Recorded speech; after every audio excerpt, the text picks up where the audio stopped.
Hi, everyone.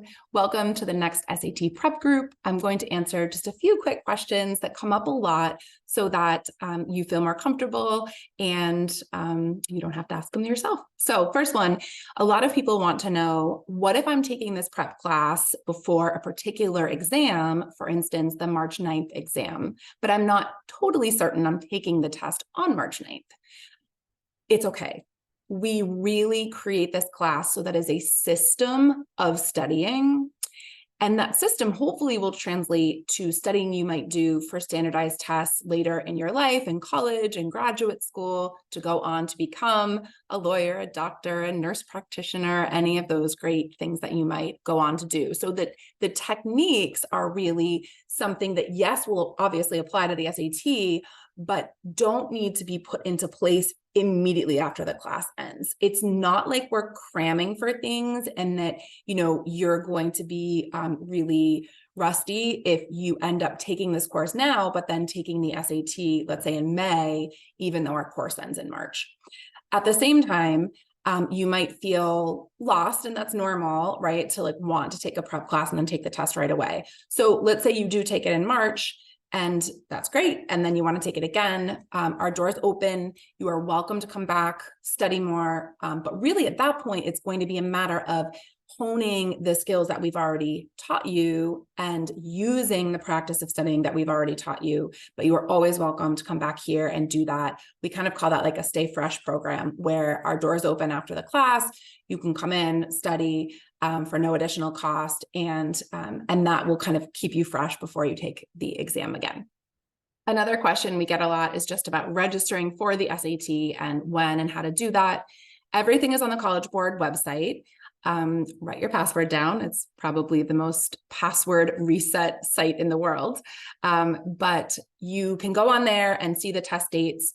Most high schools will also, big high schools, will offer it at their school. A lot of schools will do that during the day on a school day.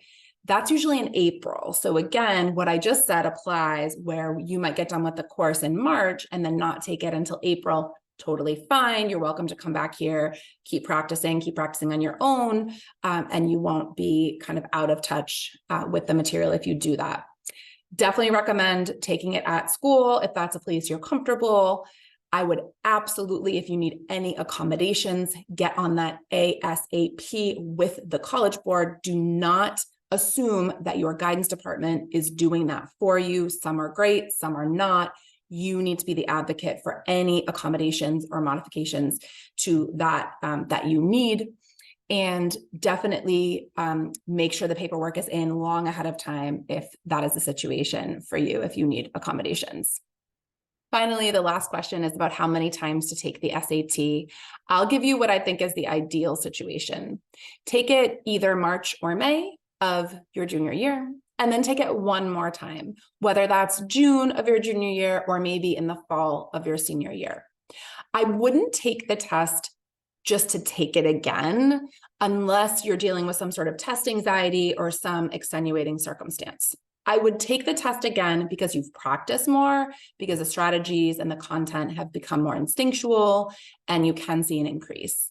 Sometimes if you take it the first time and don't see an increase, but you have been doing the work and you've learned things and it's really not reflecting that just yet in the score, then I would just take it again. And sometimes there's just some loopy things and it's just kind of a strange day. But typically you're going to see a jump if you've done the work on the first time, and then you can see a little bit more of a jump on the second time.